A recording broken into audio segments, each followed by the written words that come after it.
एक वो मिथुन साहब थे जो एक बार साइकिल के पीछे से छुप के गोलियां क्या चला बैठे, आज तक ट्रोल किए जाते रहे हैं। और अब एक ये साहब है जिन्होंने साइकिल के 2 टुकड़े करते हुए जो हाथों की नसों की आजमाइश की है वो कई सदियों तक याद रखी जाएगी।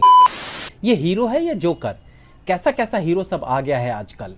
Every time he comes on screen his facial expression shows that he is having constipation. ये तो उदय चोपड़ा से भी बुरा है। एक पहले से अर्जुन कपूर कम था, ऊपर से ही और ला दिया। दांत के अलावा और कुछ नजर ही नहीं आ रहा है। अब इसको हीरो कौन लिया रे? गाइस वेट, अभी तो इंद्र कुमार जी के बेटे ने फिल्म में एंट्री ली है। सिर्फ ट्रेलर आया है और इतना सारा हेट क्यों भाई?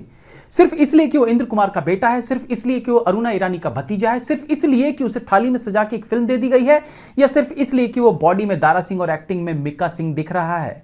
तो प्लीज आप सब शांत हो जाओ। उसमें उस बेचारे की क्या गलती कि वो नेपो किड है? उस बेचारे की क्या गलती कि उसे बिना हाथ पैर मारे फिल्म मिल गई? ये तो उसकी किस्मत थी ना। तुम्हारी किस्मत में स्ट्रगल है तो कोई क्या करे। लेकिन एक चीज उसके हाथों में थी, एक्टिंग सीख कर फिल्म में एंट्री लेना। लेकिन आजकल एस्पायरिंग एक्टर्स एनएसडी से ज्यादा जिम में पसीना बहा रहे हैं, फेस के एक्सप्रेशन पर मेहनत करने से ज्यादा बॉडी के मसल्स पर काम कर रहे हैं। Cameraman, director, cinematographer, dialogue writer के भरोसे फिल्म में हीरो बन जाते हैं, ये सोच के कि इनकी खामियों को ये सब मिलकर छुपा देंगे। और छुपाए भी क्यों ना, नाम के साथ इंद्र कुमार जो लगा हुआ है।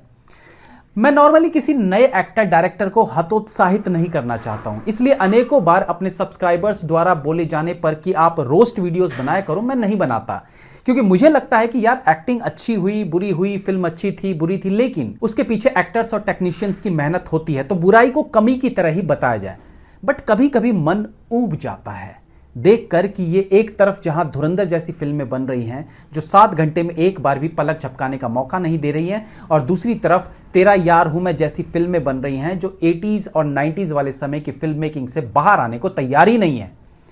मानता हूं कि हर फिल्म धुरंधर, बाहुबली जैसी नहीं हो सकती है, लेकिन एटलीस्ट ऐसी भी तो फिल्म मत बनाओ कि फिल्म फैटर्निटी भी खुद को कलंकित महसूस करने लगे। तेरा यार हूं मैं का ट्रेलर रिलीज हुआ है। बहुत से लोग लीड हीरो अमन इंद्र कुमार की कह के ले रहे हैं, उसके लुक्स को लेकर तो कभी उसकी स्माइल को लेकर लिटरली मजाक उड़ा रहे हैं। मैं इन बातों पर कटाक्ष नहीं करूंगा क्योंकि एक्टर की काबिलियत उसके लुक्स और स्माइल की मोहताज नहीं होती, वरना नवाजुद्दीन सिद्दीकी, पंकज त्रिपाठी, जयदीप अहलावत जैसे एक्टर्स कहीं चाय की टपरी चला रहे होते।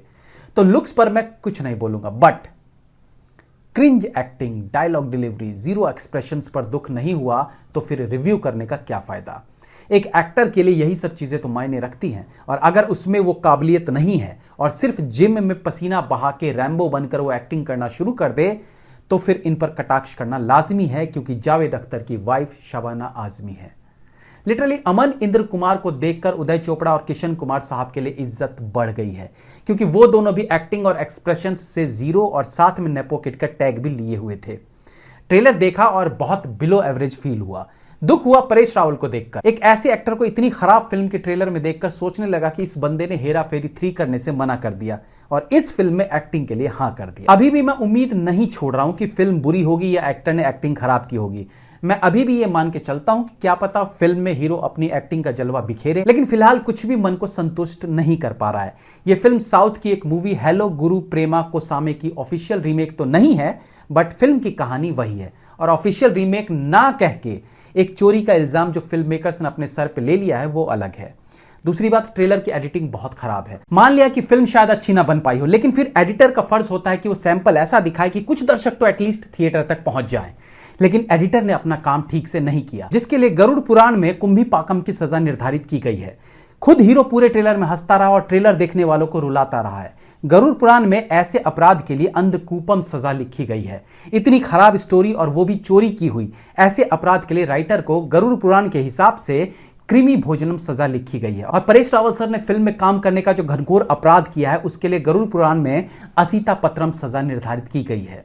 अभी 2026 चल रहा है। एक शॉर्ट फिल्म बनाने वाला कोई गली का लड़का भी आज के समय के हिसाब से अपनी फिल्म को बनाने का जज्बा रखता है, लेकिन इस फिल्म के मेकर्स अब भी 25 साल पहले की फिल्म मेकिंग में बंधे हुए हैं।